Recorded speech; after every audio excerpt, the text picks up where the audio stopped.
जोहार गे सनाम को नवा चिरगेल संदेश रे आपे सनाम को संगुन तंदरम इंगे आराधन मांडी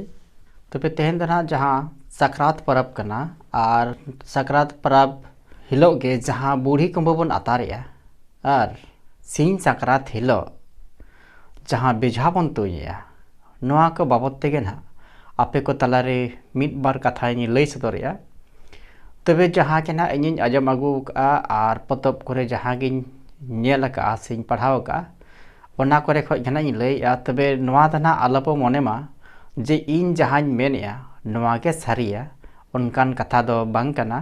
आदि हर आदि लेका को लई अगू का तबे इन जहां लेका नहीं आजम का और पतब करे जहां लेका नेल का और जहां लेका पढ़ाव का उनका लेका घना इन दो लैया जहां करे जुदी बई लई छटरा एनखान आर बांग लई बढ़तिया उनका ना करे दो इकन तबन पे नवा सकरात परब दो इंग्रेजी माहित रेया गे पे गे पुन और गे मोड़ गे पड़ावा जहां लेका बन नेल लगुया ओना लेका तेगे ना लैया जहां दो बांग्ला लेखा रेया मुचाद दिन जहां दो को मेने कना उनको दो संक्रांति ओना हेलो दना सकरात कना आदो अबो लेखाते ओका लेका ओना दना इन्हों बन बड़ाई का आदो नवा लगे तबे इकन कया तबे खदरद रे मिनया चेष्टा रे मिनया अब लेखाते होना निहतिन अब को तलारिन सदर अदो नवा सकरात परब दो मेन लेखान दो जमयुरना परब कना जहां एटा परब लेखान बोंगा बुरु परब दना बंग कना पिठा लेटो और हांडी को गे ना बन बोंगाया सकरात दो ना पे दिन बन मनाया उनका दो मांग हिलो दो बन मेने कना बाउंडी से हाकू कटकम हबन मेने कना और दोसार हिलो दो ना सिंह सकरात और मुचाद हिलो दो ना आखान जतरा बन मेनेया तबे मांग हिलो जहां ना हाकू कटकम दिन कना इन हिलो दो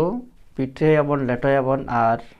दाका अतु हो nyutum लेका दो बन जमेत गया साथे हाकू कटकम हबन जमेत को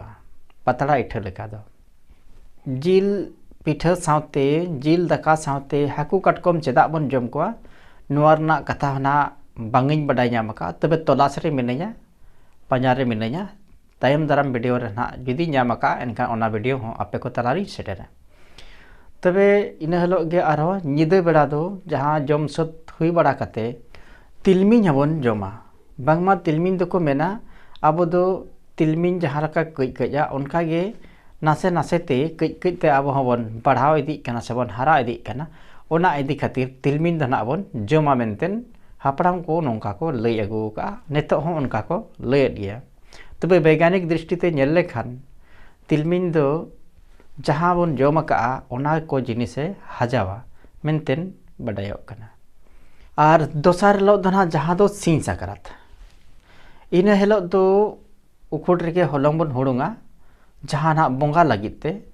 और ओना हलंग ना जहां पिठा बन बनाया ओना पिठा दो ना मिट पहाटा ते को इसिनया और बाबन पलटिया ओना दो और ओना साथे ओना उखुड रेगे ना ताबेन बन बनाया ओना पिठा और ओना ताबेन गुड़ साव सिपी कते भीतर ओड़ा रे बना बन बोंगाया ओना साथे हांडी होना बन चोडोरेया बोंगा नितुम को दना जहां बाहरे सोराय रे जहां लेका अब ओड़ा रे बन बोंगा बुरु को नितुम बन लेया उनको को ना बोंगा बुरु को दो को ताहेना इन दोसार हिलो दना जहां दो आखान जतरा बन मेने कना आखान जतरा हिलो दो सेता रे सिउ हबन जोड़ावा जहां दो को मेना चासी होड़ लगित ते दो ओना दो बन जात्रा किया से नपाया सी लेखान दो नौका कथा को मेन अगुगा और गिदरे को दो बुको हबन अतार को और कोड़ा को दो तीर हो को सिका हो नोकान कथा कना बांगमा सेदाय मिट राजाय ताहे कना उनिया नितुम दो ताहे कना मोकरा और जहां को दो को मेना बांगमा उनिया नितुम दो दिसपुती ताहे कना अदो मेनखान नोआ तिना सारी तिनी एड़े ओना थाना बंगले दाड़िया कना और नोंका ना इनिन आजम अगु का और जहां पतब करे हो जहां नेल का ओना लेका तेगे ना इ लई तावना और रानिया नितुम दो ताहे कना साकरो उन्नी राजा दो दिनम के आजरिन प्रजा को साथे सेंद्राते चला ताहे कना सेंद्रा दो अड़ी जोरे कुसिया ताहे कना आदो जहाँ के सेंद्राय ओडोको से सेंद्राय चलाव अक्तो रानी दोय मेन ताहे कना ए राजा सेंद्रा दम सेंद्रा कान गिया गोटा बुरु गेम सेंद्राया तबे बुरु रिया पुरुब नाका सेन दो आलो आतामा उनते तो बगाही एकना आदो दिनम गे राजा जखन सेंद्राय चला नौकान कथा उनी रानी ये मेन ताहे कना आदो उनका के मिद दिन राजा दोय आनी भाभी बड़ा गया उनी उहरिया जे दिनम हिलोग गे इन सेंद्रा जखन इन चला आ रानी पुरुब नाका सेन सेनोक दो चेदा ए मनाइया चेद लेका दो बगाही एकना आदो बड़ाई गया बन सिकरिया हर से सेंद्रा हर दो उनको दो आड़ी दिल दाड़ियान हर कना को आदो ओना इदीते मिद दिन दो राजा दो एकला गे आदो सारीगे पुरुब नाका सेने चलावेना आड़ी उर्नी बिरगे दाणा इदी के रहो चिली हो बांगे नाम ले को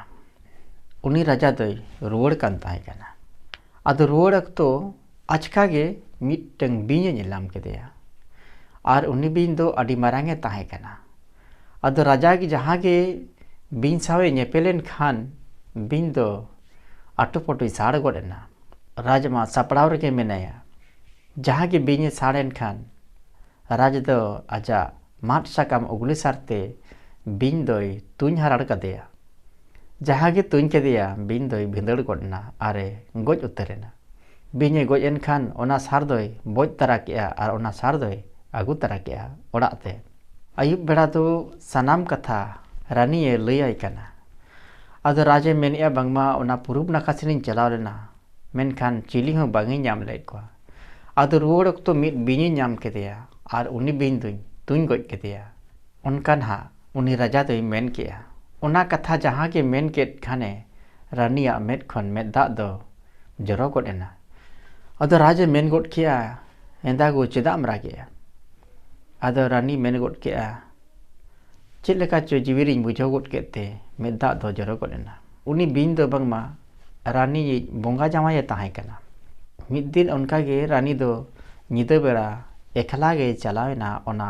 पुरुब नाका उर्नी बीर सेन गे आरे नेल दो सारी गे उनी बीन दोय गोज अकना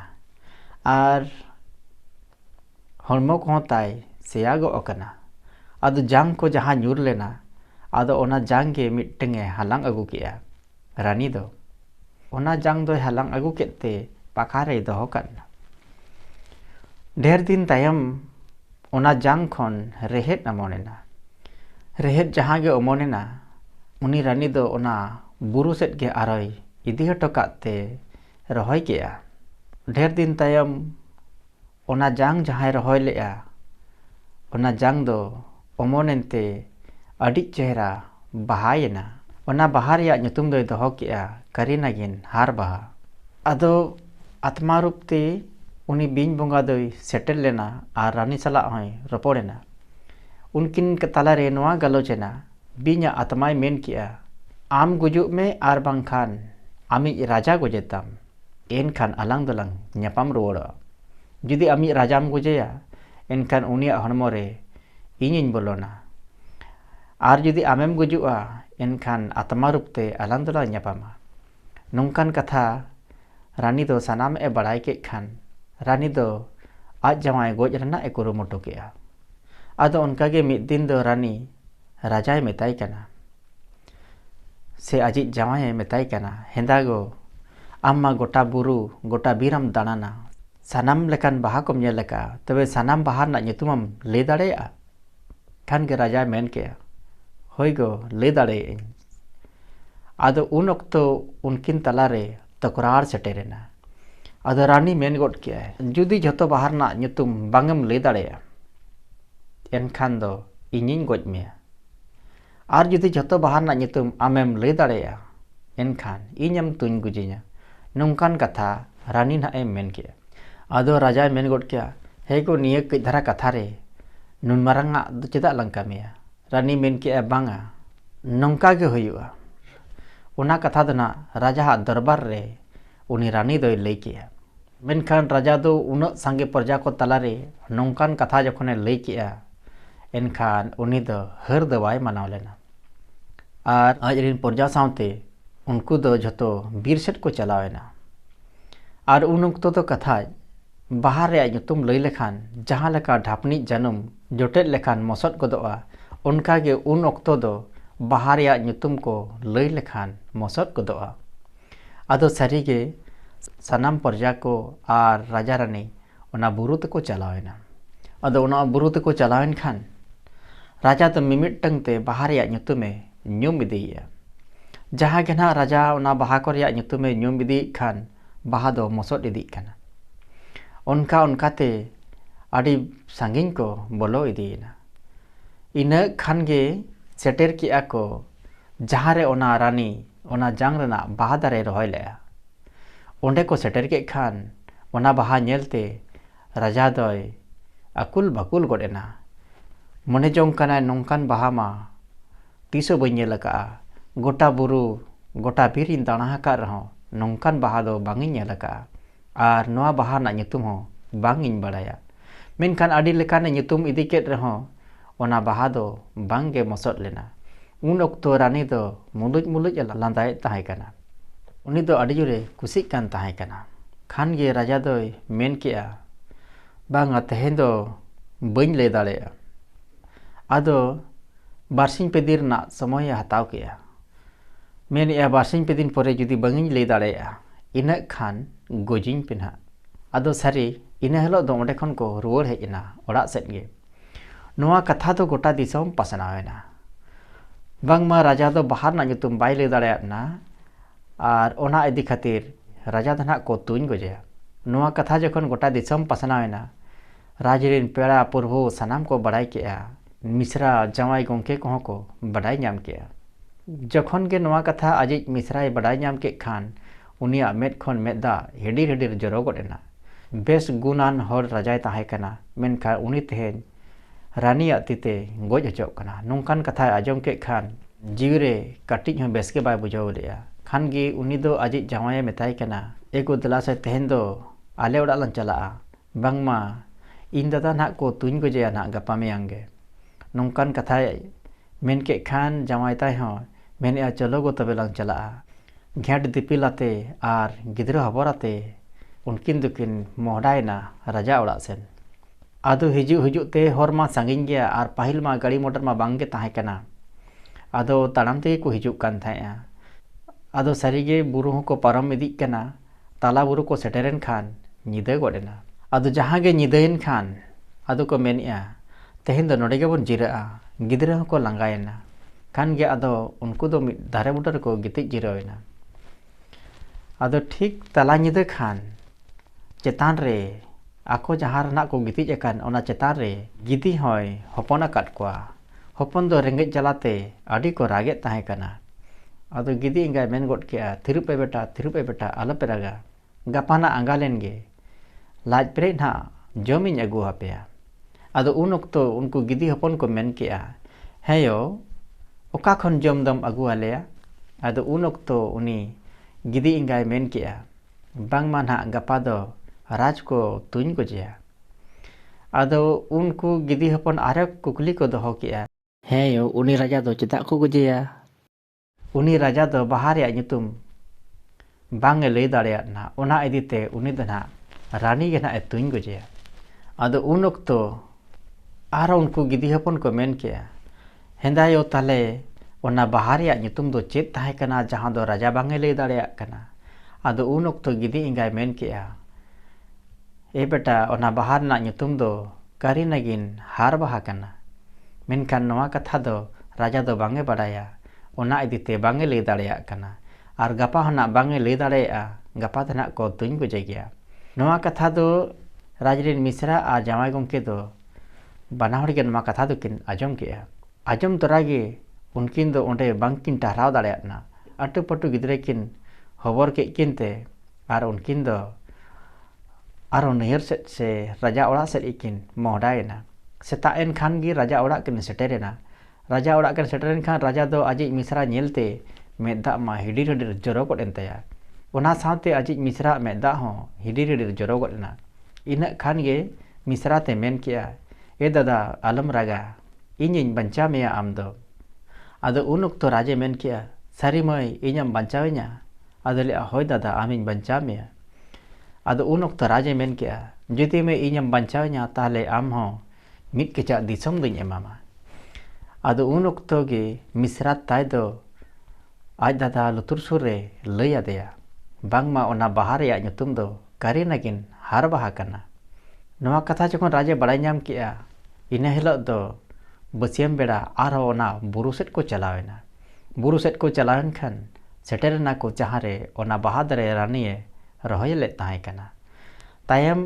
ओंडे सेटेर तोरा उनी राजा दो ओना बाहा रेया nyutume nyum बट किया बांगमा नवा बाहा रेया nyutum दो कारीनागिन हार बाहा कना जहाँ गे ओना बाहा रेया nyutume nyum किया इनक खान गे ओना बाहा दो मसोद गोटना आदो उनी रानी दो हरावेना राजे दाड़ेना आर उन वक्त गे उनी रानी दो ओंडे गे तुñ गज केदेया आदो ओने जे उनी तुñ गज केदेया आदो ओना तुñ गज गे ना तेहन दारित दो ओना बेझा मेनते बोन तुñेया आर जहाँ जहाँ बुढ़ी कुंबो बोन अतारेया नवा दो ना रानी बखरा जहाँ ओड़ा ताही कना इने हिलक दो ओना ओड़ा हको अताराना ओना इदीते सिंह सकरात हिलक दो बुढ़ी कुंबो हबन अतारेया आर तरासिंग बेड़ा दो ना बेझा बोन तुñेया हो नोकान कथा कना तबे नवा कथा रे तिनी सारिया तिनी एड़ेया ओना दो ना इन्हों बइन ले दाड़ेया कना तबे जहाँ लका आजम आगु लेना आर जहाँ लका इन्हों पोतब करे नेल लका ओना लका गे ना इन लई केत ताबोना मा तबे तेहेन्या कथा दो निनक गे निये को मेन कते गिन मुचादेया मा सनाम को आरो दोहड़ाते लासाड़हेद ओत जापा जोहार।